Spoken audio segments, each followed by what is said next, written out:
আসসালামু আলাইকুম বন্ধুরা, কেমন আছেন সবাই? আশা করছি ভালো আছেন। আমি আলহামদুলিল্লাহ ভালো আছি। আজকে চলে আসলাম আপনাদের সাথে, আপনাদের মিনাস কিচেন ব্লগের সাথে রান্না করার জন্য। আমি আজকে রান্না করব মুরগিটা লেয়ার মুরগি। একটা আমি লেয়ার মুরগি নিয়ে নিয়েছি, বেশ বড় সাইজের। আর মুরগি রান্না করতে নিয়েছি কুচনো পেঁয়াজ। এখানে একটু পেঁয়াজটা বেশি লাগবে। কুচনো পেঁয়াজ নিয়েছি, টমেটো নিয়েছি, আদা রসুন বাটা নিয়েছি, আর নিয়েছি লবণ, মুরগির মশলা, জিরে গুঁড়ো, মরিচের গুঁড়ো, ধনে গুঁড়ো, হলুদ গুঁড়ো, তেজপাতা, আর আছে কাঁচামরিচ কুচি, রসুন কুচি। আর নিয়েছি আমি মুরগির মধ্যে দেব আলু আর পেঁপেটা দিব আমি মুরগিটা সিদ্ধ হওয়ার জন্য।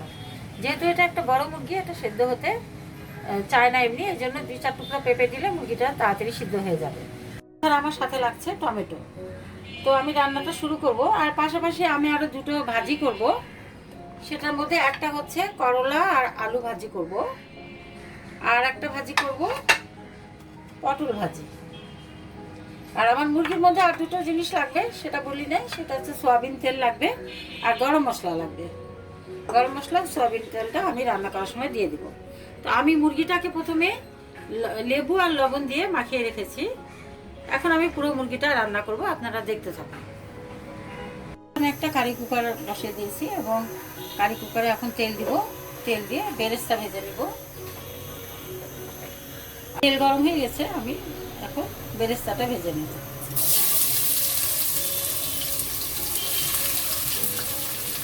আমি বেরেস্তাটা ভেজে নিয়েছি, আমার বেরেস্তা হয়ে গেছে। বেরেস্তাটা এবার আমি তুলে নেব। বেরেস্তার উপরে আমি একটুখানি সামান্য লবণ ছিটাই দিলাম, তাহলে বেরেস্তাটা মুচমুচে থাকবে। এদিকে আমি আদা দিয়ে দিচ্ছি, তেল দিয়ে দিয়েছি। এই পেঁয়াজটা আমি ভেজে তুলবো না, এর মধ্যে আমি মুরগিটা মশলাপাতি দিয়ে দেবো। দিয়ে মশলা কষায়, তারপরে সেই কষানো মশলার মধ্যে আমি মাংস রান্না করবো। মুরগিটা একটু বেশি, তো একটু বেশি দেবো, 3 চামচ দিলাম। আর একটু দিলাম লবণটা দিয়ে দিচ্ছি। লবণ যেহেতু মাখানো আছে, লেবু আর লবণ, আমি 1 চামচ লবণ দিলাম। দিয়ে দিচ্ছি জিরের গুঁড়ো 2 চামচ,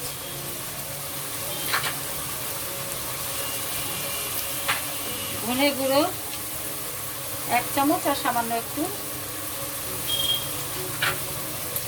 মরিচের গুঁড়ো 1 চামচ, 1.5 চামচ, হলুদ গুঁড়ো 1 চামচ ভর্তি আর সামান্য একটু, মুরগি মশলার গুঁড়ো 1 চামচ, নাড়া দিয়ে সামান্য একটু পানি দিয়ে দেবো বন্ধুরা, নাহলে পরে আবার মশলাগুলো লেগে যাবে।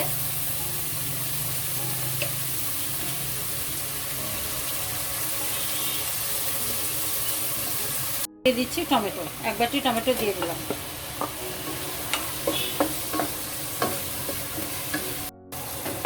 আমার এই যে মশলাতে তেল ছেড়ে দিয়েছে, আমি এখন এখানে 3-4টা তেজপাতা 2 ফালি করে দিয়ে দেব। আর দিয়ে দেবো গরম মশলা। গরম মশলাতে নিয়েছি আমি দারচিনি, লং, গোলমরিচ, সাদা এলাচ।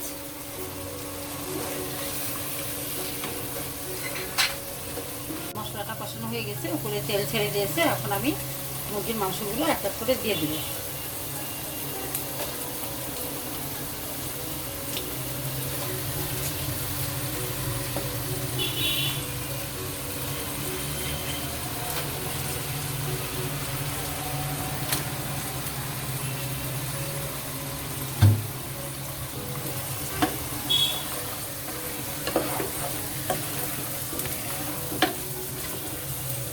ভালো করে নেড়ে চেড়ে মশলাগুলো মিশিয়ে নেব। এবং মুরগিটা আমি পুরোটাই কষায় কষায় রান্না করব। এই যে মাংসটার মধ্যে থেকে অনেক পানি ছেড়েছে, আমি এভাবে কষতে থাকবো, আস্তে আস্তে পানিগুলো শুকায় আসা পর্যন্ত লাল লাল করে কষাই নেব। পটলটা আমি সিদ্ধ চাপিয়ে দিয়েছি, সামান্য একটুখানি ভাপ দিয়ে নেব, 1 চিমটি লবণ দিয়ে ভাপ দিয়ে নেব। লবণ যে আমার মুরগিটা আমি কষাচ্ছি এবং এটা যেন সিদ্ধ হয় তাড়াতাড়ি, এই জন্য আমি পেঁপের টুকরো কয়টা দিয়ে দিয়েছি। এভাবে আমি কষাতে থাকবো, একটু পরে আলুটাও দিয়ে দেবো।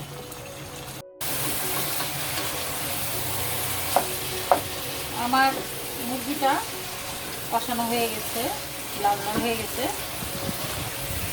তেল ছেড়ে দিয়েছে, দেখতে পাচ্ছেন আপনারা। এখন আমি আলু দিয়ে দেব।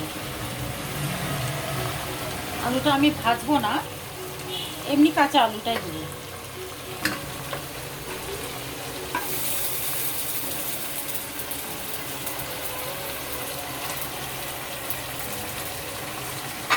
আলু দিয়ে আর কিছুক্ষণ কষাই নেব। আলুটা লাল লাল হয়ে গেলে তারপরে আমি এতে গরম পানি দিয়ে দেব। বন্ধুরা, আমি পাশের চুলাতে ফ্রাই প্যানটা বসিয়ে নিয়েছি এবং ফ্রাই প্যানটা গরম হয়ে গেছে। এখানে আমি পটলটা ভেজে নেব। পটলটা ভাপানো হয়ে গেছে এবং এই ভাপ দেওয়ার পরে আমি এটা তুলে নিয়েছি। এখন আমি এটা তেলের মধ্যে ভেজে নেব।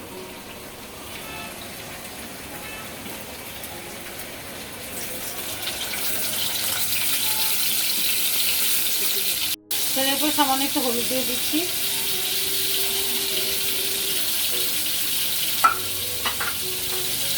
সামান্য একটু মরিচের গুঁড়া,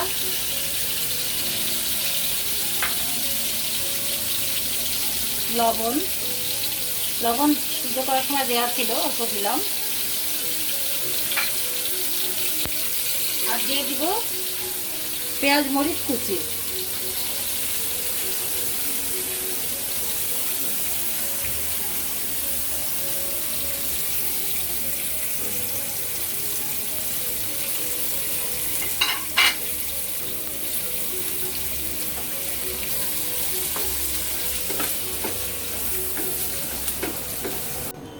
পটল ভাজিটা হয়ে গেছে, আমি বেরেস্তা দিয়ে পটল ভাজিটা আমি একটু সাইডগুলো কুচি কুচি করে নিয়েছি দেখতে ভালো লাগার জন্য। মুরগির তরকারিটা ফুটে গেছে, এটা সিদ্ধ হতে হতে আমি বেরেস্তাটা দিয়ে দেবো।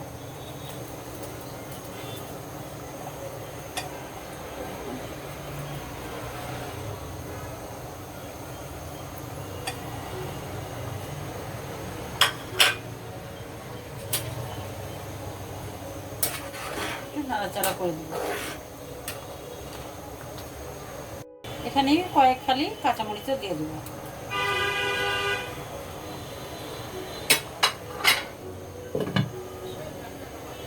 বন্ধুরা, এখানে আমি একটু পোলাও বসিয়ে দিচ্ছি, তেজপাতা দিয়ে দিলাম তেলের উপরে, কতগুলো কিশমিশ দিলাম, বেরেস্তাটা ভেজে নিয়েছিলাম সেটা দিয়ে দিলাম।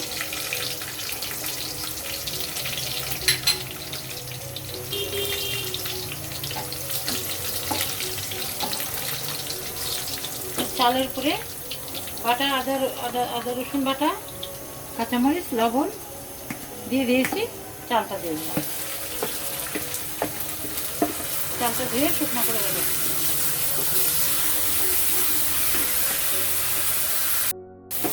এইভাবে নেড়ে চেড়ে চালটাকে ভালোভাবে ভেজে নেব। একসাথে আমি সব মশলা দিয়ে দিয়েছি ভিতরে। আমার চাল ভাজা হয়ে গেছে, চালের রঙও চেঞ্জ হয়ে গেছে। এবার আমি গরম পানি ফুটিয়ে নিয়েছি, গরম পানিটা ঢেলে দেবো।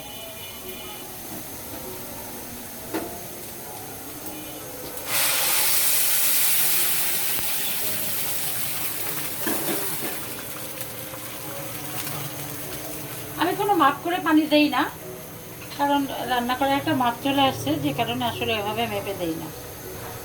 আশা করছি ভালো ঝরঝরা পোলাও হবে।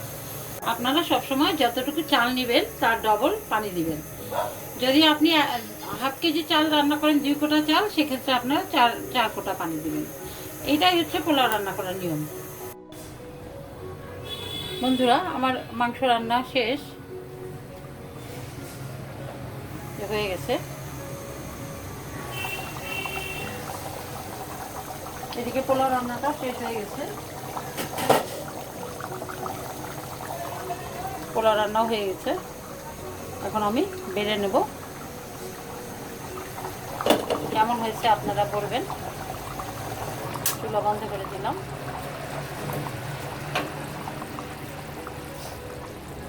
এরপরে দেখা হচ্ছে বন্ধুরা খাওয়ার টেবিলে।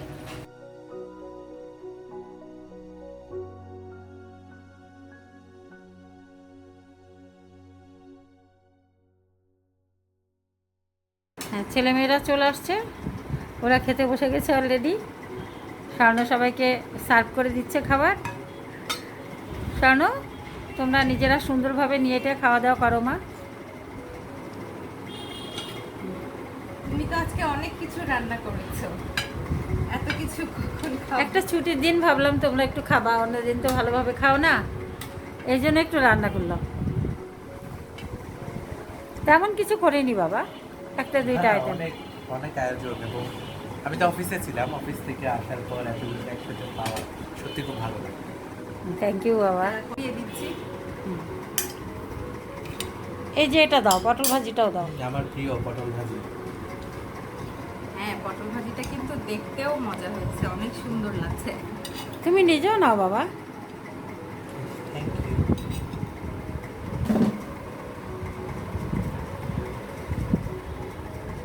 মা, তুমিও আমাদের সাথে বসো। আমি একটু পরে বসছি, তোমরা খাও, শুরু করো। প্রথমে পটল ভাজিটা দিয়ে একটু খেয়ে দেখি।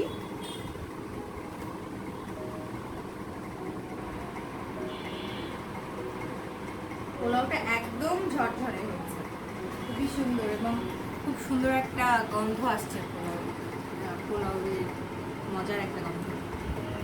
আপনার এখানে থাকলে বুঝতে পারতেন যে আসলে কি সুন্দর একটা স্মেল আসছে চারিদিক থেকে। খুশবু। খুশবু, হ্যাঁ exactly। একদম।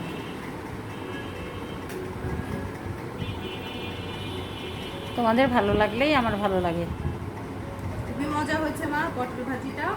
পোলাওটাও ভীষণ ঝরঝরে হয়েছে। আমি তো এই পটল ভাজি দিয়ে পুরোটা খেয়ে ফেলতে পারবো। আমার যে তুমি তো নিজে, তোমার নামও তো তোমার ভাইয়ারা বলে যে পটল মামা, তোমার মামারে বলে পটল মামা, এই জন্য তোমার পটল প্রিয় দেখে পটল মামা বলে। খাও তুমি। সবাই জানে আসলে যে পটল আমার খুব প্রিয়। ওকে বাবা, খেতে থাকো। মামুনি, আমি তোমাকে তরকারি তুলে দেই, তুমি তো পটল ভাজি খাও না। খেয়েছি। বুঝছো? আচ্ছা, থ্যাংক ইউ।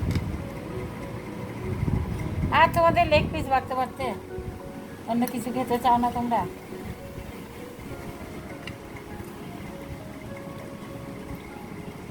হয়েছে আপনি খাও।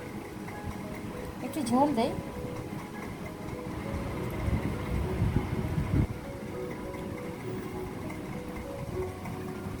স্বচ্ছ, তোমাকেও দিয়ে দিই প্লেটে। দাও অবশ্যই।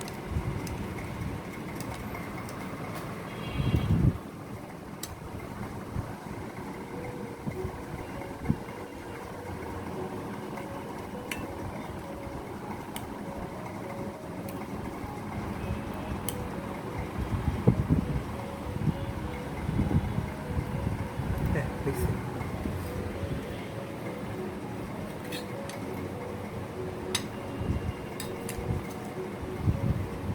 হয়েছে, আর লাগবে না।